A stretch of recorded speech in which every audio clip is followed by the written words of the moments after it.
हरिः ॐ श्रीगुरुभ्यो नमः। हरिः ॐ आप्यायन्तु ममाङ्गानि वाक्प्राणश्चक्षुश्रोत्रमथो बलमिन्द्रियाणि च सर्वाणि सर्वं ब्रह्मोपनिषदं माहं ब्रह्म निराकुर्याम् मा ब्रह्म निराकरोत् अनिराकरणं मे अस्तु तदात्मनि निरतेय उपनिषत्सु धर्मास्ते मयि सन्तु ॐ शान्ति शान्ति शान्तिः। ॐ सहनाववतु सहनौ भुनक्तु सह वीर्यं करवावहै तेजस्विनावधीतमस्तु मा विद्विषावहै। ॐ शान्ति शान्ति शान्तिः। सदाशिवसमारम्भां शङ्कराचार्यमध्यमाम् अस्मदाचार्यपर्यन्तां वन्दे गुरुपरम्परां। श्रुतिस्मृतिपुराणानाम् आलयं करुणालयं नमामि भगवत्पादं शङ्करं लोकशङ्करं शङ्कराचार्यं केशवं बादरायणं सूत्रभाष्यकृतौ वन्दे भगवन्तौ पुनः पुनः। ईश्वरो गुरुरात्मेति मूर्तिभेदविभागिने व्योमवद्व्याप्तदेहाय दक्षिणामूर्तये नमः। निधये सर्वविद्यानां विशदे भवरोगिणां गुरवे सर्वलोकानां दक्षिणामूर्तये नमः। ॐ नमः प्रणवार्थाय शुद्धज्ञानैकमूर्तये निर्मलाय प्रशान्ताय दक्षिणामूर्तये नमः। अनिल भाई 107 अविज्ञातं विजानता। अविज्ञातं विजानताम् विज्ञातम् अविजानताम् इत्यादि श्रवणात् यदस्ति तद्विज्ञातं प्रमाणैः यन्नास्ति तत् अविज्ञातं शशविषाण कल्पम् अत्यन्तम् एव असदृष्टम् तथा इदं ब्रह्म अविज्ञातत्वात् असत् एव इति मंदबुद्धीनां व्यामोहः मा भूत् इति तदर्थेयम् आख्यायिका आरभ्यते। तदेव हि ब्रह्म सर्वप्रकारेण प्रशास्त्रु देवानामपि परो देवः ईश्वराणामपि परमेश्वरः दुर्विज्ञेयः देवानां जयहेतुः असुराणां पराजयहेतुः तत्कथं नास्ति इति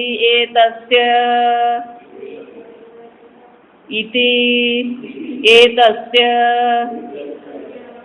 अर्थस्य अनुकूलानि हि उत्तराणि वचांसि दृश्यन्ते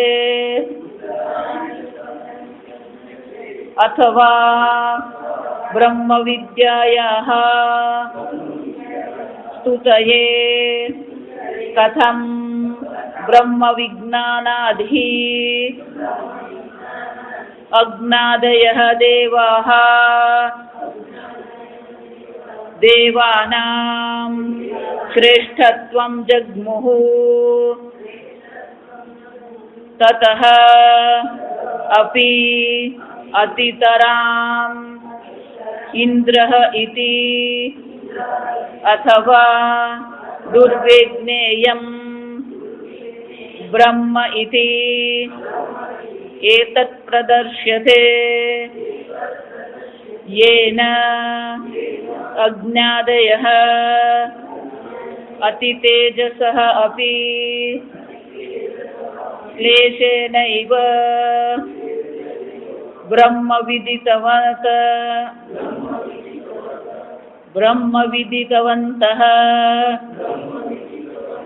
तथा इंद्रः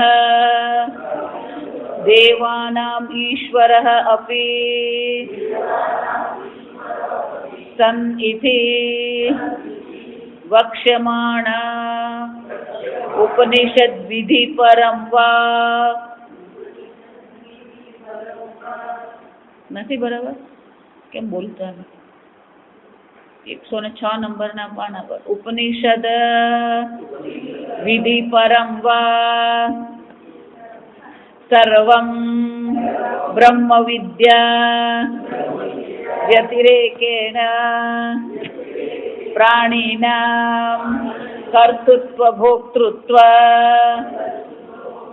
आदि अभिमानः मिथ्या इति एतत् दर्शनार्थं वा आख्यायिका यथा देवानां जयादि अभिमानः इत्तद्वत् इति केनोपनिषद पर બે પ્રકારના ભાષ્ય છે, વાક્ય ભાષ્ય અને પદ ભાષ્ય. વાક્ય ભાષ્યનું જે સંગતિ ભાષ્ય છે આપણે જોયું. હવે આ પદ ભાષ્યનું વાક્ય જે છે ભાષ્ય જો નવો ખંડ શરૂ થઈ રહ્યો છે, ખંડ ત્રીજો શરૂ થઈ રહ્યો. પણ આગલા ખંડમાં જે ચર્ચા કરવામાં આવી કે આ પ્રકારથી જેને બ્રહ્મ વિદ્યાની પ્રાપ્તિ થાય છે એને મોક્ષની પ્રાપ્તિ થાય. પ્રેત્યાસ્માદ લોકાદ અમૃતા ભવંતિ. તો પછી હવે ત્રીજા ખંડની જરૂર છે ખરી? બ્રહ્મ વિદ્યાનો ઉપદેશ થઈ ગયો, બ્રહ્મ એટલે કે જીવ અને ઈશ્વરના ઐક્યની પણ ચર્ચા થઈ ગઈ, અને બ્રહ્મ વિદ્યાનું પ્રયોજન શું છે, એને મોક્ષની પ્રાપ્તિ થાય છે. આ જીવનમાં જ એ જીવતા જીવત મુક્ત છે. એટલું જ નહીં, આ શરીર છોડ્યા પછી પણ ફરીથી એને જન્મ ધારણ કરવો પડતો નથી. તસ્ય પ્રાણાહ ન ઉત્ક્રામંતિ. અહીંયા એના પ્રાણ લીન થઈ ગયા. જ્યાં સુધી અવિદ્યા છે ત્યાં સુધી શું થશે? અહીંયા આ શરીર છોડ્યા પછી એના પ્રાણ ઉત્ક્રમણ કરીને અન્ય શરીર ધારણ કરે. પણ જેને આ બ્રહ્મ વિદ્યાની પ્રાપ્તિ થઈ ગઈ છે એના પ્રાણને પછી કોઈ ઉત્ક્રમણ કરવું કે નવું શરીર ધારણ કરવું પડતું નથી. તો પછી પ્રશ્ન એ થાય કે આ નવો ખંડ શરૂ શું કામ કરો છો? એક. બીજું, આ નવા ખંડમાં આખ્યાયિકા છે. ગઈ વખતે આપણે વાક્ય ભાષાના પ્રારંભમાં જોયું કે દેવતાઓનો અસુર પર વિજય થયો અને દેવતાઓ માની લીધું કે આ અમારે કારણે છે, આ અમારી શક્તિ છે જેને કારણે અમે અસુરો પર વિજય મેળવ્યો. પણ પણ ખરેખર તો આ વિજય કોને કારણે? જો અસુરોનો જેમ નહીં, આ સમજજો, અસુરોને હરાવ્યા, પરાજિત કર્યા, દેવતાઓને અભિમાન આવી ગયું, પણ દેવતાઓને જ અભિમાન આવ્યું નહીં, આપણે હાલત એ જ છે. આ સમજવા, શાસ્ત્ર જ્યારે આપણને કંઈ પણ દર્શાવે તો ખરેખર એમાં આપણે કોને છે? પોતાને જોડવાની જરૂર છે. દેવતાઓએ અભિમાન કર્યું, આપણે અભિમાન જ કરી રહ્યા, હું કરું, હા, મારા જેવો વકીલ કોણ, મારા જેવો ડોક્ટર કોણ, મારા જેવો શિક્ષક કોણ? હા, જો વિચારી જો, દરેક કાર્યમાં આપણે શું કરતા હોઈએ? અભિમાન જ કરીએ. મને તો બધું યાદ રહી જ જાય, પણ પછી શું? મૃત્યુ સામે લડવા માટે શું કરવાનું? જો વિચાર, તમને મૃત્યુથી કોણ બચાવી શકશે? તમને વ્યાધિથી કોણ બચાવી શકશે? અંગમ ગલિતમ ફલિતમ મુંડમ દશન વિહીનમ જાતમ તુંડમ. અને આ દશા બધાની જ થવાની છે. જો વિચારો, આમ આ દેવતાઓને અભિમાન થઈ ગયું. ભગવાન પાસે બે, જો સમજો, વિષ્ણુ ભગવાનના 4 હાથ, ચતુર્ભુજ છે. એક હાથમાં પદ્મ છે. કમળ એ આપણા હૃદયનું પ્રતીક કહેવાય. આ સમજો, કમળ શું છે? આપણા હૃદયનું પ્રતીક છે. આપણું હૃદય કેવું કોમળ છે, એમ ભગવાન પણ કમળ જેવા કેવા છે? કોમળ હૃદયના છે. બીજા હાથમાં શું છે? શંખ છે. શંખ એટલે શબ્દ. શંખ એટલે શું છે? શબ્દ. શબ્દ એટલે શું છે? આ શબ્દ પ્રમાણ. શંખ એટલે શું થયું? આ શાસ્ત્ર પ્રમાણ છે, શબ્દ છે. તત્વ જ્ઞાન માટે શાની જરૂર પડે? શાસ્ત્ર પ્રમાણ છે. જો સમજો, તો શંખ શાનું પ્રતીક છે? આ શબ્દ પ્રમાણ, ગુરુ ઉપદેશનું પ્રતીક છે. આ સમજો. પણ પછી બીજા 2 હાથમાં શું છે? ગદા અને ચક્ર છે. બીજા હાથમાં ગદા છે અને પેલું સુદર્શન ચક્ર છે. કે 2 આયુધ રાખવાની શું જરૂર? એક સુદર્શન ચક્ર પૂરતું છે. જો સમજો, કે 2 આયુધો શું કામ રાખ્યા ભગવાને? જો સમજો, ભગવાન કરે ને એની પાસે કંઈક કારણ હોય. તો કે આ સુદર્શન ચક્ર જે છે ને, આ અસુરો જયારે ગડબડ કરે ને, તો એ અસુરોને મારવા માટે ભગવાન શું કરે? એના ભક્તોને કોઈ પરેશાન કરે તો એ ભક્તને પરેશાન કરનારને મારવા માટે ભગવાન શું કરે? આ સુદર્શન ચક્ર ચલવે. ગજેન્દ્ર મોક્ષની કથા તો ખબર આપણને. જ્યારે પેલા ગજેન્દ્રએ ભગવાનને એક કમળ આપ્યું, પૂર્વ જન્મમાં એ ભક્ત હતો જ. જ્યાં મૃત્યુ આવ્યું ત્યારે એને કોનું સ્મરણ થયું? ભગવાનનું સ્મરણ થઈ ગયું. પૂર્વજન્મનું સ્મરણ થયું. એણે વિષ્ણુ ભગવાનને યાદ કર્યા. ચતુર્ભુજ વિષ્ણુને શું કર્યું? બીજું કંઈ હતું નહીં. તળાવમાંથી એક કમળ તોડીને શું કર્યું? ભગવાનને ધરાવી દીધું. સમજ.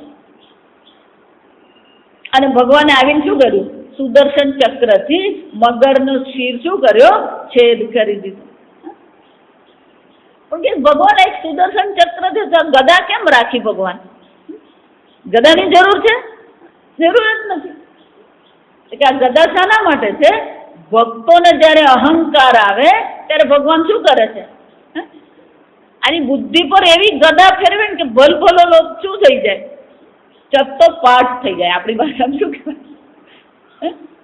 જો વિચાર, ગદા શાના માટે ભગવાને રાખી? આ ભક્તોના અભિમાન તોડવા માટે ભગવાન પાસે શું છે? આ ગદા છે. અને પછી ભગવાન ગદા ફેરવે ને એટલે પછી ભલો માણસ હોય એ પણ શું થઈ જાય? સમજો, એમાં દેવતાઓને પણ અભિમાન થઈ ગયું. આ અમારો અસ્માકમ વિજય, એમ અસ્માકમ, આ કોનો વિજય છે? અમારો વિજય થયો. જો આમ બ્રહ્મ દેવેભ્ય વિજિજ્ઞે. આમ આ આખ્યાયિકાનો પ્રારંભ ક્યાંથી થાય છે? બ્રહ્મ દેવેભ્ય વિજિજ્ઞે. આ દેવતાઓને વિજય કોને કારણે થયો? આ બ્રહ્મ ઈશ્વરને કારણે દેવતાઓનો વિજય થયો. આ વાક્યનો અર્થ શું થાય? ઈશ્વર જે બ્રહ્મ છે એમણે દેવતાઓને વિજય અપાવ્યો જાતન. પણ દેવતાઓએ શું માની લીધું? આ અમારો વિજય છે. એટલે શંકરાચાર્યજી કહે છે આ નવી આખ્યાયિકા અહીંયા શરૂ શું કામ કરી? આ ઉપનિષદ છે, તત્વજ્ઞાનની ચર્ચા છે, એમાં આ આખ્યાયિકા કરવાની જરૂર શું છે? એટલે શંકરાચાર્યજી આપણને 6 કારણો આપે. જા બરાબર સમજ. 6 કારણો દ્વારા શંકરાચાર્યજી આપણને સમજાવે છે કે આ ઉપનિષદમાં નવા ખંડનો આરંભ કેમ થયો. પહેલું કારણ કયું છે? બ્રહ્મ દેવેભ્ય વિજિજ્ઞે અવિજ્ઞાતમ વિજાનતામ વિજ્ઞાત અવિજાનતામ ઇત્યાદિ શ્રવણાત.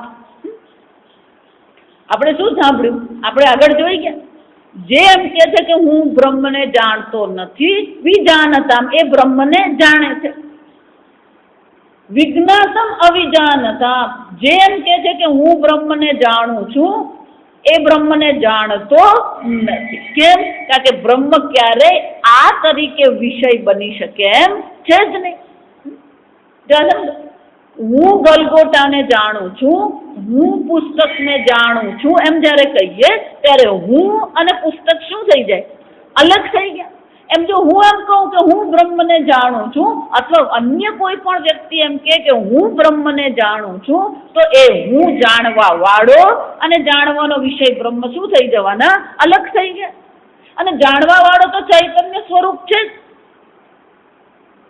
તો ભગવાન જે જાણવાનો વિષય છે શું થઈ જવાનું?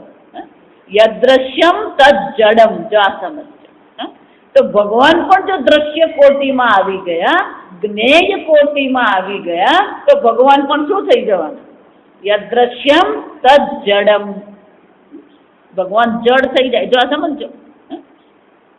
અને એટલે શ્રુતિ માતાએ શું કીધું? અવિજ્ઞાતમ વિજાનતામ વિજ્ઞાતમ અવિજાનતામ ઇત્યાદિ શ્રવણાત. આવું જ્યારે સાંભળવામાં આવે, જો આ સમજ ભાઈ, તો લોકો શું માની લેશે? અસ્તિ તદ વિજ્ઞાતમ પ્રમાણૈ યન્નાસ્તિ તદ અવિજ્ઞાતમ. સામાન્ય રીતે લોકો શું સમજે છે? જો આ સમજે, આ લૌકિક બુદ્ધિ કહેવાય. જેને હું મારા પ્રમાણો દ્વારા જાણું એ છે એમ કહેવાય. યદ અસ્તિ તદ પ્રમાણૈ જ્ઞાતમ. જે વસ્તુ હોય એને હું મારા પ્રમાણથી આંખ કાન નાકથી શું કરું? વિજ્ઞાતમ, જાણી શકું. યન્નાસ્તિ તદ અવિજ્ઞાતમ. જે નથી એને હું જાણતો નથી. આ સીધું જા સમજ. આને કહેવાય લૌકિક. આમ સીધી લીટીનો વિચાર કહેવાય. એને શું કહેવાય? સીધી લીટી. એટલે શંકરાચાર્યજી કહે છે આવું કોઈ વિચારે ખરું. એટલે એ શું વિચાર છે? જો બ્રહ્મ જે છે અવિજ્ઞાતમ છે એવું જો તમે કહો, આગળ કહી ગયા ઇત્યાદિ એટલે શું છે? બીજા બધા મંત્રો છે.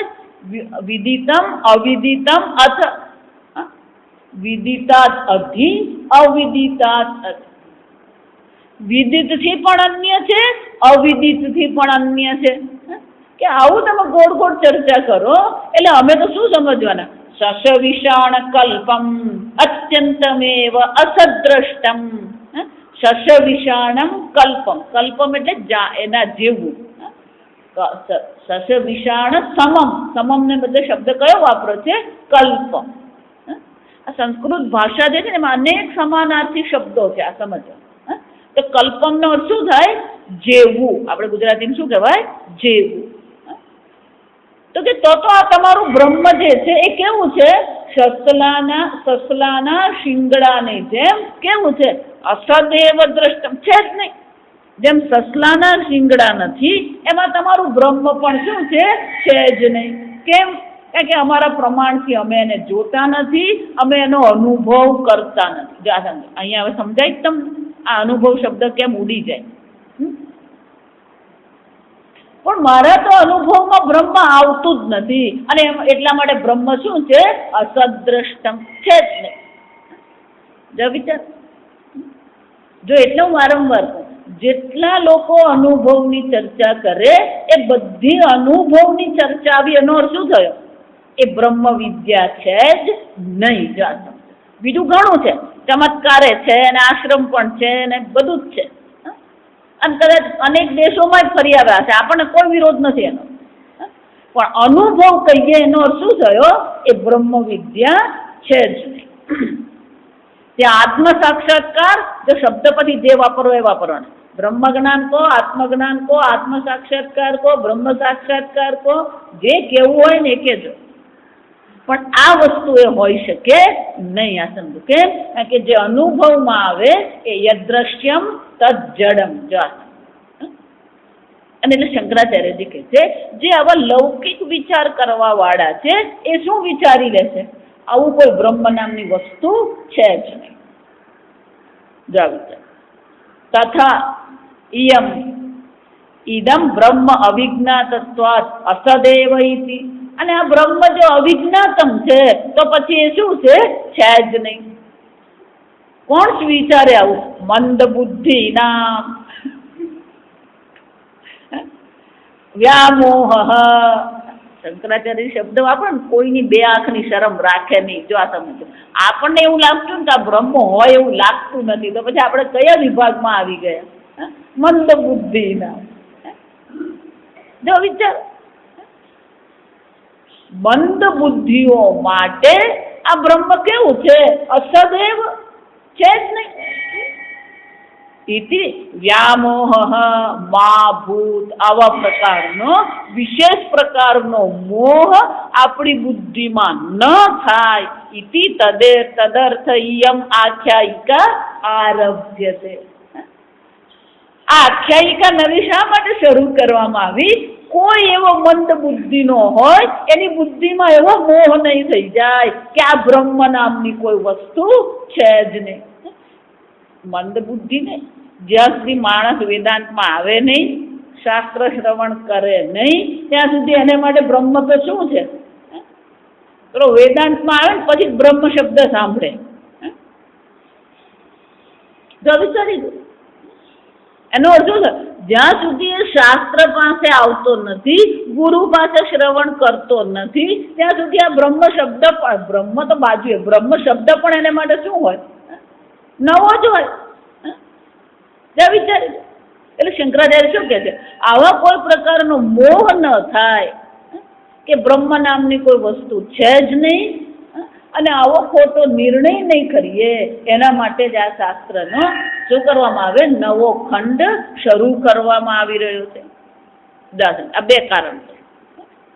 ત્રીજું કારણ, તદેવ હિ બ્રહ્મ સર્વ પ્રકારેણ પ્રશાસ્ત્રુ દેવાનામ અપી. અને એ બ્રહ્મ શું છે? કોણ છે? સર્વે સર્વ પ્રકારેણ પ્રશાસ્ત્રુ.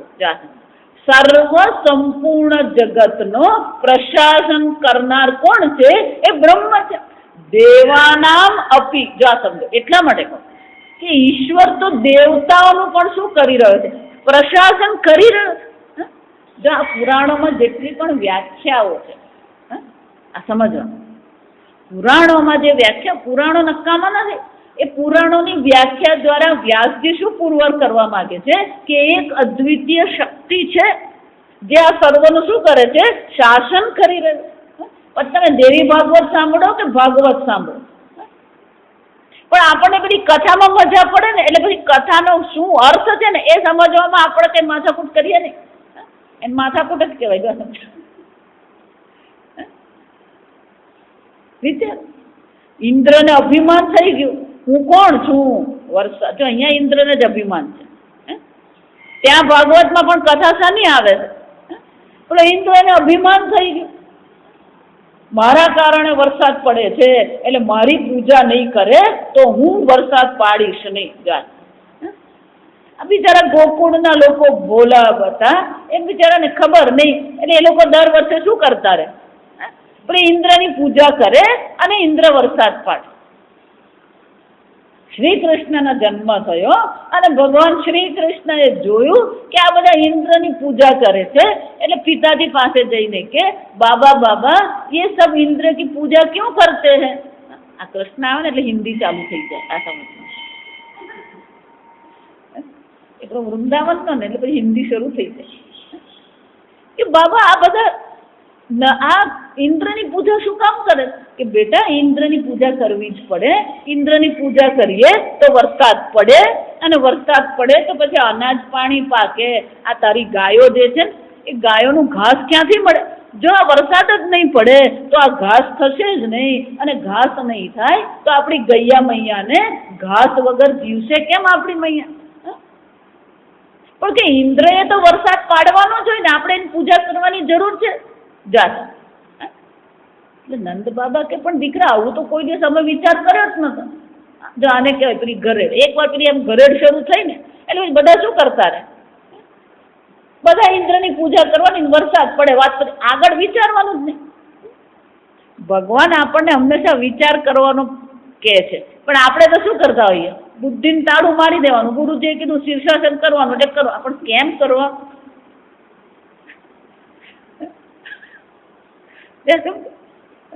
વેદાંત એટલે આપણા વિચારને તાળું મારેલું ને એ ખોલી આપે. વેદાંત શું કરી આપે? આ તાળું ખોલવાની જરૂર. એટલે કૃષ્ણએ પ્રશ્ન ઉઠાવ્યો. કૃષ્ણએ પ્રશ્ન ઉઠાવ્યો એટલે નંદ બાબાને થયું કે આ દીકરો પૂછી રહ્યો છે એટલે કંઈક કારણ તો હોવું જોઈએ. કે આ લાલો આવું કેમ પૂછે છે? તો કે લાલા આવું કેમ તું કહે છે? તો કે બાબા હું તમારો દીકરો છું, તમે મને રાખો છો કે નહીં? આ યશોદા મારી માં છે એ મને રાખે છે કે નહીં? તો કે તમે કેમ આવું કરો? હું તમારી પૂજા કરું છું જાત. બેટા તું તો અમારો દીકરો છે, દીકરાને સાચવવું તો અમારું શું છે? કર્તવ્ય છે. તો કે પછી ઇન્દ્રનું કર્તવ્ય છે કે શું કરે? વરસાદ પાડે જા શકે.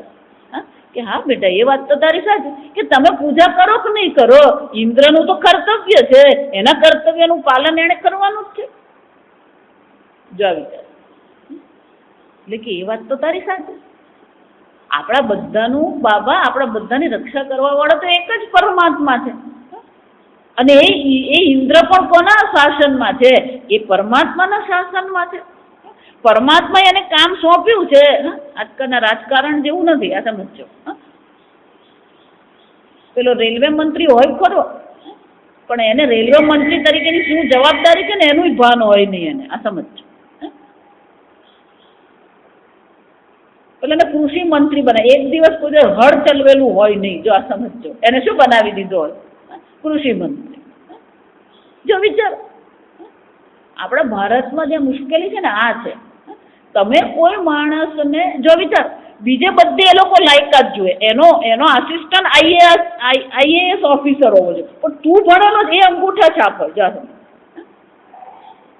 કાયદાને મોટામાં મોટો આજે આપણે ત્યાં જે છે કાયદામાં જે મોટામાં મોટી ભૂલ છે ને આ છે, જેને કૃષિનું કોઈ જ્ઞાન નથી એને કૃષિ મંત્રી બનાવવું એ મોટામાં મોટી ભૂલ છે.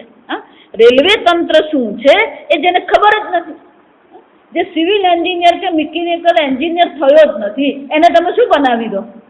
રેલવે મંત્રી બનાવી દો. જો વિચારી જુઓ, જરાક વિચાર કરો. આપણે વિચારતા નથી એટલે જ આ બધી ખટપટ થાય છે. જેને એકાઉન્ટ કોને કહેવાય, શેર બજાર કોને કહેવામાં આવે, ઇન્કમ કોને કહેવામાં આવે, ઇન્કમ ટેક્સ કોને કહેવામાં આવે,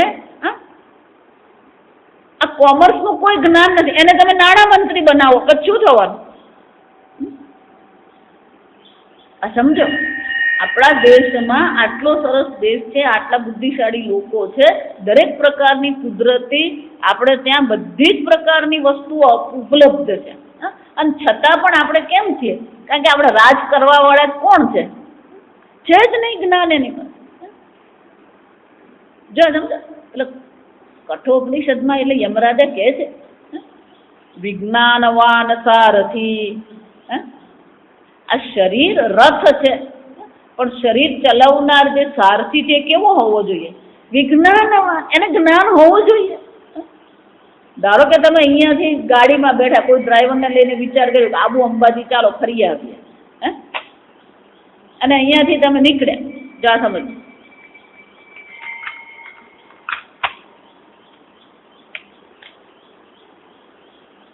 તમે ત્યાં મેઇન રોડ પર હાઈવે પર પહોંચ્યા, અને પછી ડ્રાઈવર જો તમને પૂછે કે આબુ જવા માટે ડાબી બાજુ જવું કે જમણી બાજુ જવું, ચાલે આ ડ્રાઈવર? ત્યાં જ એને ઉતારી દેવાનો. આ સમજ. હાઈવે પર ડાબી બાજુ જવાનું કે જમણી બાજુ જવાનું એવું જે પૂછતો હોય એનો અર્થ શું થયો? એને રસ્તાનું માર્ગનું જ્ઞાન છે જ ને. અને જો એને માર્ગનું જ્ઞાન નથી તો એ આપણો ડ્રાઈવર બની શકે? વિજ્ઞાનવાન સારથી. જો આ સમજ. સારથી કેવો હોવો જોઈએ? વિજ્ઞાન, એને બધું જ્ઞાન હોવું જોઈએ. એમ આ બધા આપણા સારથીઓ છે. નાણાં મંત્રીને, રેલવે મંત્રીને, ગૃહમંત્રીને, આપણા દેશના બધા કોણ છે? સારથીઓ છે. વિચારી જુઓ. પણ એકે સારથીને કોઈ જ્ઞાન છે? આ સમજજો બરાબર. જ્ઞાન જ નહીં હોય તો યોગ્ય પ્રકારે શાસન થઈ શકે નહીં. પણ આપણે બધાએ શું એ લોકોને, આપણે બધાની એ જ હાલત છે. આગળ મેં કીધું આપણે આપણી બુદ્ધિને શું કરી દીધું? તાળું જ મારીને બેઠા. એટલે એ લોકોનો વાંક છે એમ નહીં, આપણો એટલો જ વાંક છે કે આપણે કોઈ વિચાર કરવા તૈયાર જ. મારું ઘર ચાલે ને, મારા ઘરમાં 25,000ની મને આવક થઈ ગઈ, મારો છોકરો ભણ્યો એટલે મારું કામ પતી ગયું. વેદાંત એટલે વિચાર કરવા. આમ નંદ બાબાને પણ વિચાર કરતા કર્યા. નંદ બાબાને સમજાવ્યું કે બાબા, આ સંપૂર્ણ જગતનું શાસન કરનાર એક પરમાત્મા છે અને એ પરમાત્મા ઇન્દ્રને નિયુક્ત કર્યો છે. શાના માટે નિયુક્ત કર્યો? વરસાદ પાડવા માટે. એ સ્વર્ગનો રાજા છે અને અહીંયા આગળ પૃથ્વી પર શાના માટે છે? વર્ષા એનું કર્તવ્ય. નંદ બાબા વિચારમાં પડી ગયા. અને બાબા જે સંપૂર્ણ જગતનું શાસન કરે છે એની આપણે તો પૂજા કરવાની, ઇન્દ્રની પૂજા શું કામ કરવાની? તો ગીતામાં પણ ભગવાને જ કીધું કે આપણે બધા અન્ય દેવતાઓની પૂજા કરતા રહીએ છીએ. અન્ય દેવતાઓની પૂજા કરવાની જરૂર નથી. એ એક પરમાત્માની પૂજા આપણે કરીએ. જા સમજ. અને પછી શું કરવામાં આવ્યું? ઇન્દ્રની પૂજા કરી. તો કે તો બેટા કોની પૂજા કરીએ વરસાદ માટે? તો કે આપણો આ ગોવર્ધન છે, એ ગોવર્ધનને કારણે જ આ વરસાદ પડી રહ્યો છે. આ ગોવર્ધન પર જ આપણી ગાયો ચરવા જતી હોય છે. આપણે ગોવર્ધનની પૂજા કરીએ. અને ભગવાન ત્યાં શું કર્યું? એ પોતે પેલો ગોવર્ધન થઈને બેસી ગયા. પણ કે આ ગોવર્ધન આ બધું આપણું પ્રસાદ ને આ બધું લે છે? હા હા, એ ભગવાન ગોવર્ધન બનીને શું કર્યું? જે અન્નકૂટ ત્યાગ કર્યો બધું શું કર્યું? આરોગી. પછી પેલા ઇન્દ્રને શું થયું? મારી પૂજા નહીં કરી. અભિમાન. અને શું કહેવાય? અભિમાન. એટલે પ્રકોપ કર્યો ને પછી શું કર્યું? વરસાદ. ખૂબ વરસાદ પડ્યો એટલે નંદ બાબા કે જો દીકરા, આપણે ઇન્દ્રની પૂજા નહીં કરી, આ ઇન્દ્ર એનો પ્રકોપ કરી રહ્યો છે, ઇન્દ્ર નારાજ થઈ ગયો. બાબા ચિંતા નહીં કરો, આપણે ભગવાનની પૂજા કરી છે ને, એ ભગવાન આપણી રક્ષા કરશે. પણ કે એ ભગવાન કેવી રીતે રક્ષા કરશે? કઈ નહીં, ભગવાન હું કરીશ તમારી રક્ષા. ભગવાને 7 દિવસ સુધી શું કર્યું? ડાબા હાથની ટચલી આંગળી પર પેલો ગોવર્ધન પકડ્યો. જા. આમ સર્વની રક્ષા કરનાર, પ્રશાસન કરનાર તો કોણ છે? એક પરમાત્મા. આ બધી કથા પણ આપણને શું દર્શાવે? એ જ દર્શાવે. પણ દેવતાઓને શું થઈ ગયું? અમે કરવા વાળા છે. એટલે શંકરાચાર્ય શું કહે છે? સર્વેશામ સર્વ પ્રકારેણ પ્રશાસ્ત્રુ દેવાનામ અપી. દેવતાઓનું પણ પ્રશાસન કરનાર તો કોણ છે? આ એક અદ્વિતીય બ્રહ્મ માત્ર છે. અને એક બ્રહ્મ કોણ છે? પરહ દેવ. દેવાનામ અપી દેવ, ઈશ્વરાણામ અપી પરમેશ્વર. એ દેવતાઓનો પણ દેવતા છે અને કોણ છે? ઈશ્વરોનો પણ પરમેશ્વર છે. એટલે જ મહાદેવ કહેવાય. આ સમજો. દેવતાઓના પણ દેવતાને કોણ કહેવાય? મહાદેવ કહેવાય. ઈશ્વર દુર્વિજ્ઞેય દેવાનામ. અને એ જ ઈશ્વર દેવતાઓ માટે પણ કેવો છે? દેવ. જો કઠોપનિષદમાં આવી દેવાનામ વિચિકિત્સ. આ દેવતાઓને પણ આ ઈશ્વર તત્વ શું છે, પરમાત્મા કોણ છે, એ તો દેવતાઓને પણ દુર્લભ છે. દુર્વિજ્ઞેય જય હેતુ અસુરાણામ પરાજય હેતુ. અને એ પરમાત્મા કોણ છે? દેવતાઓના વિજયનો હેતુ છે અને અસુરોના પરાજયનો હેતુ છે. તત્કનાસ્તિ ઇતિ એતસ્ય અર્થસ્ય અનુકૂલાની હિ ઉત્તરાણી વચાંસી દૃશ્યંતે. એ કેવી રીતે છે? દેવતાઓના વિજયનું કારણ પણ એ જ ઈશ્વર છે અને અસુરોના પરાજયનું પણ કારણ એ જ ઈશ્વર છે. એ દર્શાવતા અનુકૂળ જે છે, ઉત્તરાણી એટલે કે હવે પછીના જે વચાંસી એટલે મંત્રો, હવે પછીના જે મંત્રો જે છે એ મંત્રો આપણને શું દર્શાવે છે કે સર્વનું શાસન કરનાર એક ઈશ્વર જ છે અને એ ઈશ્વરને કારણે દેવતાઓનો વિજય થયો, એ જ ઈશ્વરને કારણે અસુરોનો પરાજય થયો છે.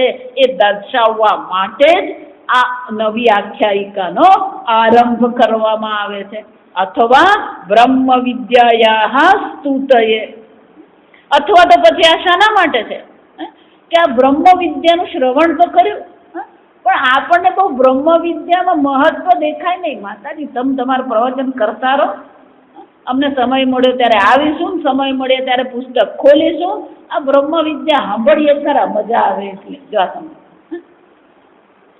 કોઈ પણ વસ્તુની સ્તુતિ શા માટે કરવામાં આવે? એ સ્તુતિ દ્વારા આપણા મનમાં એને પ્રત્યે શું થાય છે? સન્માન જાગે. તો એ તરફ આપણે પ્રવૃત્તિ કરીએ. એને સંસ્કૃતમાં શું કહેવાય? નિંદા નતુ નિંદાર્થે, સ્તુતિ નતુ સ્તુત્યર્થે, શ્રોતૃ બુદ્ધિ પ્રરોચનાર્થાય. બહુ સુંદર. નિંદા માટે નથી, સ્તુતિ માટે નથી. તો કે શાના માટે છે? આ સ્તુતિ દ્વારા શું કરવાનું છે? શ્રવણ કરનાર જે છે, શ્રોતૃ બુદ્ધિ, જે સાંભળી રહ્યો છે એ સાંભળનારની બુદ્ધિમાં પ્રરોચનાર્થમ, એની બુદ્ધિમાં એના પ્રત્યે શું થાય? રુચિ જાગૃત થાય. ઓહો, આ બ્રહ્મ વિદ્યા છે, આ બ્રહ્મ વિદ્યા તો મારે અવશ્ય પ્રાપ્ત કરવી છે. આમ એની બુદ્ધિમાં બ્રહ્મ વિદ્યા માટે મહત્વ ઉત્પન્ન થાય અને એટલા માટે જેની શું કરવામાં આવે છે? સ્તુતિ કરવામાં આવે. આમ શ્રોતૃ બુદ્ધિ પ્રરોચનાર્થમ એટલે શંકરાચાર્યજી કહે છે આ ચોથું કારણ કયું છે? અથવા બ્રહ્મ વિદ્યાયા સ્તુતયે, બ્રહ્મ વિદ્યાની સ્તુતિ માટે આ નવી આખ્યાયિકાનો આરંભ કરવામાં આવે. તો કે સ્તુતિ કેવી રીતે કરી? જો આ સમજો. એમાં બ્રહ્મ વિદ્યાની સ્તુતિ ક્યાં થઈ? દેવતાઓનું અભિમાન તોડી નાખ્યું. દેવતાઓને ભગવાને સમજાવ્યું કે ભાઈ આ વિજય મારા કારણે છે. એમાં વચ્ચે બ્રહ્મ વિદ્યા ક્યાં આવી? જા સમજવા. એટલે શંકરાચાર્ય સ્વયં દર્શાવે. કથમ એટલે શું છે? કેવી રીતે? બ્રહ્મ વિજ્ઞાનાદિ અજ્ઞાદય દેવા દેવાનામ શ્રેષ્ઠત્વમ જગ્મુહુ. જા સમજ. કોઈ પણ વખત જયારે પણ દેવતાઓની ચર્ચા કરીએ ને આપણે, સામાન્ય રીતે પણ, તો શું કહીએ આપણે? ઇન્દ્ર દેવતા, અગ્નિ દેવતા, વાયુ દેવતા. બીજા કોઈ દેવતાઓની આપણે ચર્ચા બહુ લાંબી કરતા નથી. સમજો, દેવતાઓ બીજા ઘણા છે, પણ આપણા માટે પ્રસિદ્ધ દેવતાઓ કોણ છે? અગ્નિ દેવતા, વાયુ દેવતા અને એ દેવતાઓનો રાજા ઇન્દ્ર. તો એ ત્રણ જ શ્રેષ્ઠ છે અને એટલા માટે આ ત્રણનું આપણે શું કરતા રહીએ? નામ લેતા રહીએ. તો કે આ ત્રણને શ્રેષ્ઠતા પ્રાપ્ત કેવી રીતે થઈ? જો એટલે હું વારંવાર કહું, આ જગતમાં તમે કેટલું સિદ્ધ કરો ને એ તમારી શ્રેષ્ઠતા નથી. આ સમજો. તમે કેટલું ભેગું કર્યું અને તમે કેટલું પહેરો છો ને, ઓઢો છો ને, સામા ફરો છો ને, એ તમારી શ્રેષ્ઠતા નથી. આ સમજો. ખરેખર શ્રેષ્ઠતા ક્યાં છે? અહીંયા આગળ શું કહે શંકરાચાર્યજી કે આ દેવતાઓને શ્રેષ્ઠત્વની પ્રાપ્તિ થઈ, પણ એ શ્રેષ્ઠત્વની પ્રાપ્તિ કોને કારણે થઈ? બ્રહ્મ વિજ્ઞાનાદેવ. એમને પણ આ ત્રણને પણ શું થયું છે? બ્રહ્મ વિદ્યાની પ્રાપ્તિ થઈ છે અને એ બ્રહ્મ વિદ્યાનું જ્ઞાન એમને થયું છે અને એટલા માટે એ શું છે? દેવાનામ શ્રેષ્ઠત્વમ જગ્મુહુ. એમને શું થયું? આ દેવતાઓમાં શ્રેષ્ઠતાની પ્રાપ્તિ કોને કારણે થઈ? બ્રહ્મ વિદ્યાને કારણે થઈ. અતિતરામ ઇન્દ્ર ઇતિ, અને એમાં પણ સૌથી શ્રેષ્ઠ તો કોણ પુરવાર થયું? આ ઇન્દ્ર પુરવાર થયો. અતિતરામ એટલે કે એમનાથી પણ ઉપર ચડી ગયો, એમનાથી પણ આગળ વધી ગયો. કેમ કે પહેલું બ્રહ્મ જ્ઞાન કોને થયું? ઇન્દ્રને થયું. જો આ સમજ આખ્યાયિકા કરીશું ને એટલે આપણને ખબર પડે. ઇન્દ્રને એ બ્રહ્મ વિદ્યાની પ્રાપ્તિ થઈ, અને એ બ્રહ્મ વિદ્યાનો ઉપદેશ ઇન્દ્રએ અગ્નિ અને વાયુને કર્યો. એટલે શંકરાચાર્યજી કહે છે આના દ્વારા શું કરવામાં આવ્યું? દેવતાઓને પણ દુર્લભ છે આ બ્રહ્મ વિદ્યા, અને આ બ્રહ્મ વિદ્યાને કારણે ઇન્દ્ર, અગ્નિ અને વાયુ પણ શું થઈ ગયા? સર્વ દેવતાઓમાં શ્રેષ્ઠ બની ગયા. અને એટલા માટે આ આખ્યાયિકા દ્વારા આ બ્રહ્મ વિદ્યાની શું કરવામાં આવી છે? સ્તુતિ કરવામાં આવી. અથવા સમજો શંકરાચાર્ય એટલે બધે પૂરું અથવા કહે છે. આ આખ્યાયિકાનો આરંભ કેમ થયો? એ જુદા જુદા કારણો આપે. આ બ્રહ્મ વિદ્યાની સ્તુતિ કરવામાં આવી. અથવા દુર્વિજ્ઞેયમ બ્રહ્મ ઇતિ એતત પ્રદર્શ્યતે. આ બ્રહ્મ વિદ્યા શ્રેષ્ઠ તો છે જ, ઉત્તમ છે, પણ સાથે સાથે આ બ્રહ્મ વિદ્યા આપણે માનીએ એટલી સરળ નથી. દુર્વિજ્ઞેયમ. આ બ્રહ્મ વિદ્યા કેવી છે? દુર્વિજ્ઞ. એ સરળ નથી. જો આપણે વાક્ય ભાષામાં આગળ જોઈ ગયા ગઈ વખત કે પેલા ઇન્દ્રને પણ શું કરવામાં આવ્યું? ઇન્દ્રને પણ બૃહદારણ્યક ઉપનિષદની જે આખ્યાયિકા છે, જો આ સમજો, આપણે એક સૃષ્ટિની ચર્ચા નથી કરતા. જો આ સમજો, આપણી બુદ્ધિ અહીંયાથી ખસી જવી જોઈએ કે એક સૃષ્ટિ નથી આપણા માટે. સૃષ્ટિ છે, સ્થિતિ છે, પછી એ સૃષ્ટિનું શું થઈ જાય છે? પ્રલય થઈ ગયો. પ્રલય થયા પછી ફરીથી પાછી શું થાય છે? સૃષ્ટિ થાય. દરેક સૃષ્ટિમાં 14 લોક છે, દરેક સૃષ્ટિમાં સૂર્યમંડળ છે, દરેક સૃષ્ટિમાં સૂર્યમંડળમાં પૃથ્વી છે. આ બધી વસ્તુ તો શું છે? એવી જ છે. તો દરેક સૃષ્ટિમાં સ્વર્ગલોક પણ છે, અને સ્વર્ગલોકનો રાજા શું છે? ઇન્દ્ર પણ હોવાનો. જો સમજો બરાબર. એટલે આપણે શું માનીએ? અને એટલું જ નહીં, એક જ કાળમાં એક સૃષ્ટિ નથી. ભગવાનના રોમકૂપમાંથી શું થાય છે? કોટી કોટી સૃષ્ટિ બ્રહ્માંડની ઉત્પત્તિ થાય. આવું એક જ બ્રહ્માંડ છે એમ નહીં. આપણે કઈ ચર્ચા કરીએ? કોટી બ્રહ્માંડની. જો સમજો, આ જો યુનિવર્સલ, કેટલાક શબ્દો આપણે સમજ્યા વગર વાપરતા હોઈએ. આ યુનિનો અર્થ થાય એક. યુનિ શબ્દનો અર્થ શું થાય? એક. યુનિવર્સનો શું થાય? એક બ્રહ્માંડ. પણ એક બ્રહ્માંડ છે, કોટી બ્રહ્માંડ છે. એનો અર્થ થયો સમાંતર અનેક બ્રહ્માંડો છે, અને દરેક બ્રહ્માંડમાં શું છે? આ પ્રકારથી જ છે. આમ સમાંતર અનેક બ્રહ્માંડોની રચના કરવામાં આવી રહી છે, અને દરેક બ્રહ્માંડમાં સ્વર્ગલોક છે. દરેક સ્વર્ગલોકનો રાજા કોણ છે? ઇન્દ્ર છે. તો ઇન્દ્ર કોઈ મનુષ્ય નથી, ઇન્દ્ર કોઈ એક વ્યક્તિ નથી. ઇન્દ્ર એક પદવી છે. જો આ સમજો, જેમ આપણે વડાપ્રધાન એમ કહીએ, તો વડાપ્રધાન એટલે શું છે? કોઈ વ્યક્તિ છે નહીં. અને એ વડાપ્રધાન કેટલા વર્ષ રહે? 5 વર્ષ. જો આ સમજો, 5 વર્ષ પછી વડાપ્રધાન કોણ હોય? એને પદવી કહેવાય. એને શું કહેવાય? એક પદવી કહેવાય, નામ કહેવાય. મુખ્યમંત્રી એમ કહીએ તો મુખ્યમંત્રી પણ શું થવાનું? એક પદ છે. એ જ રીતે ઇન્દ્ર પણ શું છે? એક પદ છે. તો દરેક બ્રહ્માંડ જો સમાંતર બ્રહ્માંડ જો હોય, તો દરેક બ્રહ્માંડના સ્વર્ગમાં પેલો ઇન્દ્ર તો હશે જ. ઇન્દ્રનું પદ તો રહેવાનું, સ્વર્ગનો રાજા તો હોવાનો. તો પછી જીવ પણ શું હશે? એક જ જીવ હશે. જે જીવે અનેક પુણ્ય કર્યા છે એ પછી ઇન્દ્ર બને. સમજો, પોતાના પુણ્યને પ્રતાપે એને ઇન્દ્ર પદ પ્રાપ્ત થાય. તો સમાંતર બ્રહ્માંડ હોય, અનેક બ્રહ્માંડો જો છે, તો દરેક બ્રહ્માંડમાં પેલો એક એક ઇન્દ્ર હોવાનો. એટલે એ જીવ શું બનેલો છે? ત્યાં ઇન્દ્ર બનેલો. એનો અર્થ શું થયો? ઇન્દ્ર પણ એક જ છે. જેટલા બ્રહ્માંડ છે એટલા ઇન્દ્ર હોવાના. જો સમજો, એટલું જ નહીં. કાળની દ્રષ્ટિએ વિચારીએ તો પણ શું છે? કોટી બ્રહ્માંડ. તો દરેક બ્રહ્માંડમાં શું થવાનું? સ્વર્ગ હોવાનું. અને દરેક સ્વર્ગમાં શું હોવાનો? એનો રાજા હોવાનો.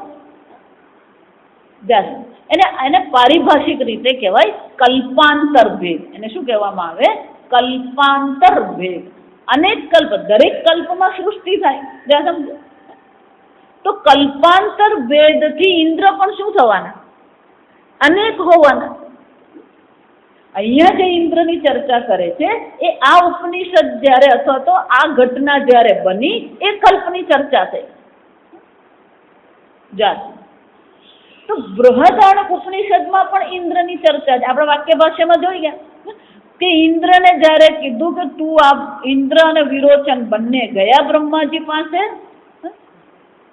અને પછી બ્રહ્માજીએ કીધું કે આ શરીર બ્રહ્મ છે, વિચાર કરો. તો પેલો વિરોચને તો માની લીધું. એ અસુરનો રાજા હતો, તામસિક હતો.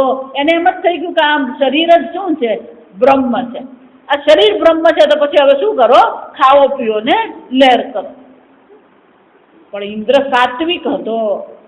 એને તળાવના પાણીમાં આ શરીરનું પ્રતિબિંબ જોયું. એને વિચાર કર્યો આ શરીર તો દ્રશ્ય છે, જડ છે, એ બ્રહ્મ હોઈ શકે નહીં. એટલે એ શું કર્યું? પાછો પેલો બ્રહ્માજી પાસે ગયો. બ્રહ્માજી એને કીધું પ્રાણ બ્રહ્મ છે, 20 વર્ષની તપશ્ચર્યા કર.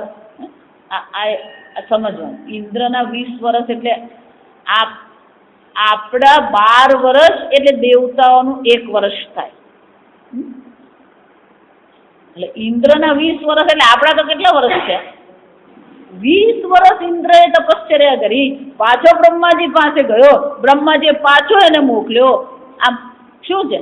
5 વાર 20 વર્ષની ઇન્દ્ર પાસે પણ શું કરાવવામાં આવે? તપશ્ચર્યા કરવામાં આવે. કેમ? દુર્વિજ્ઞેયત્વમ. આ બ્રહ્મ કેવું છે? આપણે માનીએ એટલું જાણવું સરળ નથી. શંકરાચાર્યજી કહે છે કે આમ વાક્ય ભાષામાં તે શંકરાચાર્યજી એ પ્રકારે દર્શાવ્યું કે આ પ્રકારથી ઇન્દ્રને પણ આ શું કરવું પડ્યું? ફરી ઉપદેશ કરવો પડ્યો, ફરી તપશ્ચર્યા કરવી પડી, અને પછી એને આ બ્રહ્મ જ્ઞાનની પ્રાપ્તિ થઈ. એ જ રીતે અહીંયા પણ આ બ્રહ્મ જ્ઞાન કેવું છે? દુર્વિજ્ઞેય છે. એ દર્શાવવા માટે શું કરવામાં આવ્યું? એતત પ્રદર્શ્યતે યેન અજ્ઞાદયઃ અતિ તેજસઃ અપી. કેમ? આ દેવતાઓ સામાન્ય છે કે નહીં? અતિ તેજસઃ. આ દેવતાઓ પાસે ઘણી બધી શક્તિ છે. જો અગ્નિ દેવતાની ઘણી શક્તિ છે, વાયુ દેવતાની પોતાની શક્તિ છે, પોતાનું સામર્થ્ય છે, અતિ પ્રભાવશાળી છે. આ બધા આવા અતિ શક્તિશાળી છે, પ્રભાવશાળી છે, તેજસ્વી દેવતાઓ હોવા છતાં પણ શું થયું? ક્લેશેન એવ બ્રહ્મ વિદિતવંતઃ. એમને પણ આ બ્રહ્મને પ્રાપ્ત કરવામાં ઘણો ક્લેશ પડ્યો. સરળતાથી એમને બ્રહ્મ જ્ઞાન નહીં થયું. તો આવા તેજસ્વી, પ્રભાવશાળી, શક્તિશાળી દેવતાઓને પણ આ બ્રહ્મ જ્ઞાનમાં આટલો ક્લેશ થતો હોય તો પછી આપણે કઈ વાડીનો મૂળો? જોશો એટલે શંકરાચાર્ય શું કે છે? યેન અજ્ઞાદયઃ અતિ તેજસઃ અપી ક્લેશેન એવ બ્રહ્મ વિદિતવંતઃ તથા ઇન્દ્રઃ દેવાનામ અપી ઈશ્વરઃ સન્ન. અને આ ઇન્દ્ર તો કોણ છે? દેવતાઓનો પણ ઈશ્વર છે, દેવતાઓનો પણ રાજા છે. અને છતાં એને પણ આ બ્રહ્મ વિદ્યા પ્રાપ્ત કરતા શું છે? આપણી ગુજરાતી ભાષામાં નાકે દમ આવી છે. શું કહેવાય? વક્ષમાણ ઉપને. એનો શું થયો? ઇતિ. આમ આ કારણથી પણ આપણે સમજી શકીએ છીએ કે આખ્યાયિકા દ્વારા આપણને દર્શાવે છે કે બ્રહ્મ વિદ્યા કેવી છે? દુર્વિજ્ઞેય છે. આપણે સમજીએ એટલું સરળ નથી. વક્ષ્યમાસન ઇતિ. હવે છઠ્ઠું ને છેલ્લું કા. વક્ષ્યમાણ ઉપનિષદ વિધિ પરમ વા. વિધિ પરમ. જો સમજો બ્રહ્મ વિદ્યાનું શ્રવણ કરીએ ને એટલે બધાના મગજમાં એમ જ આવી જાય, આપણે તો બ્રહ્મ જ્ઞાન પ્રાપ્ત કરી લઈએ. શાસ્ત્ર શ્રવણ કરવાનું અને બ્રહ્મ વિદ્યાની પ્રાપ્તિ કરી લેવાની. જા એનો અર્થ શું થયો? બીજી કોઈ વિધિ વિધાનની આપણને જરૂર, આ પૂજા પાઠ તો બધા કોણ કરે? આ બધા સંસારી લોકો હોય ને એ બધું પૂજા પાઠ કરે, આપણે તો શું કરવાનું? બ્રહ્મ વિદ્યાની પ્રાપ્તિ કરવાની. એટલે શંકરાચાર્યજી કહે છે વક્ષ્યમાણ ઉપનિષદ વિધિ પરમવા. અહીંયા ઉપનિષદ એક વિધિ કરે છે. આખ્યાયિકા જોઈશું એટલે ખબર પડશે કે એ ઇન્દ્રએ એ બ્રહ્મ જે તેજસ્વી યક્ષ સ્વરૂપે જે પરમાત્મા ત્યાં પ્રગટ થયા, ઇન્દ્રએ એ યક્ષ સ્વરૂપનું શું કર્યું? ધ્યાન કર્યું. જો આ સમજ તો વિધિ પરમ એટલે કે એ ધ્યાન તો કર્યું, પછી એને પણ પછી કહેવામાં આવ્યું કે આ પ્રકારથી તું શું કર? ધ્યાન કર. એનો અર્થ શું થયો? એ પરમાત્માની ઉપાસના પણ કરવાની જરૂર છે. પરમાત્માની ઉપાસના નહીં કરીએ તો આ બ્રહ્મ વિદ્યાની પ્રાપ્તિ થતી નથી. બહુ સુંદર વ્યાખ્યા ત્યાં કહે છે કે ખરેખર તો ચિંતન કરવું હોય, મનન કરવું હોય, ઉપાસના કરવી હોય તો એક પરમાત્માની જ કરવી જોઈએ. કેમ? સર્વમાં શ્રેષ્ઠ, સર્વમાં સુંદર એ એક પરમાત્મા જ છે. અને એનું શું કરવું જોઈએ? અવશ્ય ધ્યાન કરવું જોઈએ. એટલે શંકરાચાર્યજી કહે છે વક્ષ્યમાણ એટલે કહેવામાં આવશે. શું કહેવામાં આવશે? ઉપનિષદ વિધિ પરમ સર્વમ બ્રહ્મ વિદ્યા અવ્યતિરેકેણ પ્રાણીનામ કર્તૃત્વાદિ અભિમાન મિથ્યા ઇતિ એતત પ્રદર્શનાર્થમ વા આખ્યાયિકા. આમ આ જગતમાં આપણે જીવન જીવીએ છીએ, પણ આપણા જીવનનું સંચાલન કરનાર એ પરમાત્મા છે. અને એ પરમાત્માની શું છે? ઉપાસના અવશ્ય કરવી. અને એટલે શંકરાચાર્યજી કહે છે પ્રાણી નામ કર્તૃત્વાદિ અભિમાન બ્રહ્મ વિદ્યા વ્યતિરેકેણ મિથ્યા ઇતિ દર્શનાર્થમ. જ્યાં સુધી એને બ્રહ્મ વિદ્યાની પ્રાપ્તિ થતી નથી ત્યાં સુધી સર્વ પ્રાણીઓ પણ શું કરતા રહે છે? કર્તૃત્વ, ભોક્તૃત્વ આદિ અભિમાનમાં જ એ પડેલો રહે છે. મેં આટલું કર્યું, મેં આટલું ભોગવ્યું. આ પેલો 16મો અધ્યાય આખો એના પર જ છે. આટલા શત્રુઓને માર્યા, હજી આટલા શત્રુઓ મારવાના બાકી છે. આટલું ધન મેં ભેગું કર્યું, હજી વધારે ધન હું ભેગું કરીશ, અને મારા જેવો ભોગવવા વાળો બીજો કોઈ છે. જ્યારે જ્યારે આપણી બુદ્ધિમાં અહંકાર આવે એટલે સમજવાનું પેલો અસુર આવી ગયો. જ્યારે જ્યારે આપણી ભોગ બુદ્ધિ થઈ સમજવાનું પેલી અસુર બુદ્ધિ આવી ગઈ. એમ માનતો ને આમ 2 શિંગડા હોય પછી આમ 2 દાંત હોય એટલે અસુર કહેવાય. આપણામાં પણ શું છે? આ અસુર બુદ્ધિ છે. ભોગ બુદ્ધિ અસુર બુદ્ધિ છે, અને હું કરું છું એવો અહંકાર આવ્યો એ પણ શું છે? અસુર બુદ્ધિ છે. સમજો. એટલે શંકરાચાર્યજી કહે છે આ સર્વ પ્રાણીઓમાં જે કર્તૃત્વાદી જે અભિમાન છે એ બધું અભિમાન કેવું છે? મિથ્યા એવ. કોઈ બાબતમાં આપણે અભિમાન કરવાની જરૂર જ નથી. છતાં પણ આપણે શું કરતા રહીએ? મારા વગર કોણ કરવાનું? જેને એવું લાગે ને કે મારા વગર કોઈ કરતું જ નથી, એને શું કરવાનું હોય? ત્યાંથી બહાર નીકળી જવાનું અને પછી જોવાનું કે ઘર ચાલે છે કે નથી ચાલતું. તમે પાછા આવો ને ત્યારે તમને શું કે અરે અમારે તો બધું બરાબર જ હતું. આવો ત્યારે ને ફોન પર જ કહી દે બાપા બધું બરાબર, તમે તમારે રહો ને 5 દિવસ વધારે રહેવું હોય તો રહેજો. જો આ સમજજો. એનો અર્થ શું થયો? તમારા વગરે અમે શું છે? શાંતિથી રહીએ છીએ. તમે ક્યારેક દીકરા હોય બાપાને જરાક સંભળાવી આપો. એમ આપણને એવું લાગતું હોય કે મારા વગર કોણ કરવાનું આ બધું. એનો અર્થ શું થયો? આપણી બુદ્ધિમાં કોણ આવ્યું? આ અસુર બુદ્ધિ છે. આ સમજ. અમારા વગર કોઈ કરતું જ નથી. કોણ નથી કરતું? જો વિચાર. આ બધું શું કહેવાય? અસુર બુદ્ધિ છે. આ સમજ. એટલે શંકરાચાર્ય શું કહે છે? પ્રાણીનામ કર્તૃત્વાદિ અભિમાન મિથ્યા ઇતિ એતત દર્શનાર્થમ. આ કોઈ પણ પ્રકારનું કર્તૃત્વ, કોઈ પણ પ્રકારનું ભોક્તૃત્વ જે છે એ બધું કેવું છે? એ અભિમાન જ ખોટું છે. મિથ્યા એટલે કે અયોગ્ય છે. મિથ્યાનો અર્થ શું થાય અહીંયા ઘડી? એ મિથ્યા એટલે પેલો મિથ્યા શબ્દ નહીં લેવાનો. અહીંયા મિથ્યાનો અર્થ શું થાય? અયોગ્ય છે. કોઈ પ્રકારનું અભિમાન કરવાની જરૂર નથી. જો કર્તૃત્વ આદિ કીધું ને એટલે અંદર બધું આવી જાય.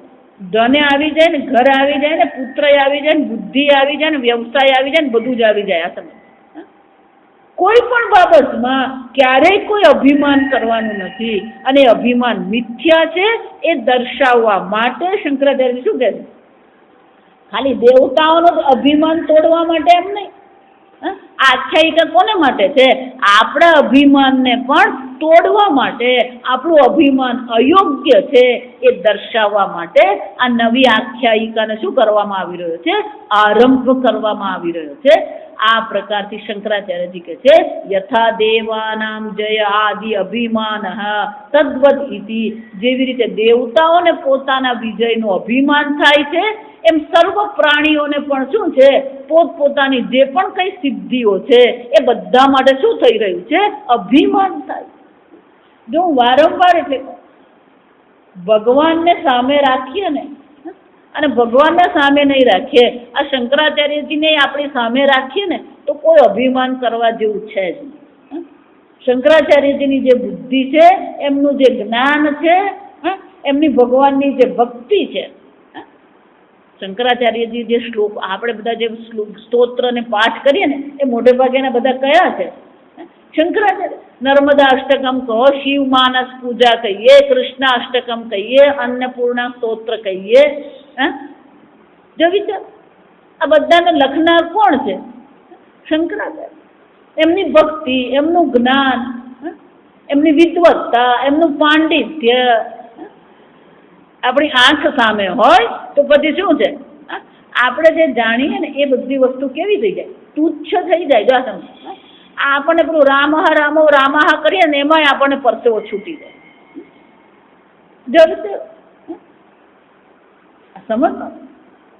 એટલે શંકરાચાર્ય શું કહે છે? આ દેવતાઓનું, આ જો દેવતાઓનું જ અભિમાન તોડવા માટે એમ નહીં, સર્વ પ્રાણીના આપણા મનમાં પણ આવું ક્યાંક અભિમાન હોય તો એ સર્વ અભિમાન અયોગ્ય છે એ દર્શાવવા માટે આ નવી આખ્યાયિકાનો આરંભ કરીએ છીએ.